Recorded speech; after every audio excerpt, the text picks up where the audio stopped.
ગુજરાત પ્રદેશ કોંગ્રેસ દ્વારા આયોજિત જન આક્રોશ યાત્રાનું અંકલેશ્વરમાં આગમન થતા ઠેર ઠેર સ્વાગત કરવામાં આવ્યું હતું। કોંગ્રેસના આગેવાનો અને કાર્યકરોની મોટી સંખ્યામાં જોડાયા હતા।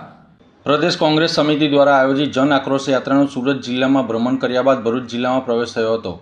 વાલિયા ખાતે સ્વાગત અને સભા બાદ અંકલેશ્વરના આગમન થતાં કોંગ્રેસના કાર્યકરોમાં ભારે ઉત્સાહ જોવા મળ્યો હતો। કોસંબડી અને વાલિયા ચોકડી ખાતે યાત્રાનું ભવ્ય સ્વાગત કરવામાં આવ્યું હતું। આ યાત્રામાં કોંગ્રેસ પ્રદેશ પ્રમુખ અમિત ચાવડા, પૂર્વ કેન્દ્રીય મંત્રી તુષાર ચૌધરી, મહિલા નેતા મુમતાઝ પટેલ, ભરૂચ જિલ્લા કોંગ્રેસ પ્રમુખ રાજેન્દ્રસિંહ રાણા, આગેવાન શેરખાન પઠાણ સહિતના કોંગ્રેસ અગ્રણીઓ, નેતા અને મોટી સંખ્યામાં કાર્યકરો જોડાયા હતા। જનસભાને સંબોધતા કોંગ્રેસ પ્રદેશ પ્રમુખ અમિત ચાવડાએ ભાજપ સરકાર પર ભ્રષ્ટાચારના ગંભીર આક્ષેપો કર્યા હતા। તેમણે જણાવ્યું હતું કે રાજ્યમાં ભ્રષ્ટાચાર બેફામ બન્યો છે અને ભારત સરકાર જનતાની સમસ્યાઓ તરફ આંખ આડા કાન કરી રહી છે। અમિત ચાવડાએ કડક શબ્દોમાં ચેતવણી આપતા જણાવ્યું હતું કે આવનાર સમયમાં એક ભ્રષ્ટાચારીઓને જેલના સળિયા પાછળ મોકલવામાં આવશે। તેમણે કહ્યું હતું કે જન આક્રોશ યાત્રા જનતાનો અવાજ બનીને રાજ્યભરમાં ભ્રષ્ટાચાર સામે લડત આપશે।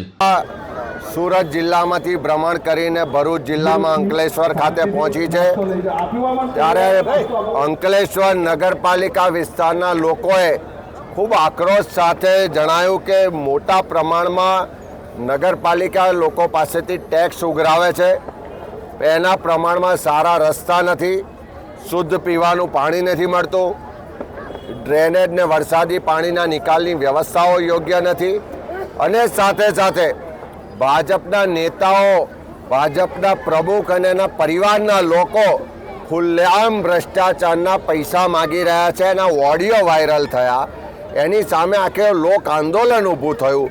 તો ભારતીય જનતા પાર્ટીના લોકો શરમાવાને બદલે, લાજવાને બદલે ગાતા હોય એમ કોંગ્રેસના કાર્યકરો પર પોલીસ દ્વારા જુલમ કરવાનો પ્રયત્ન કરે છે।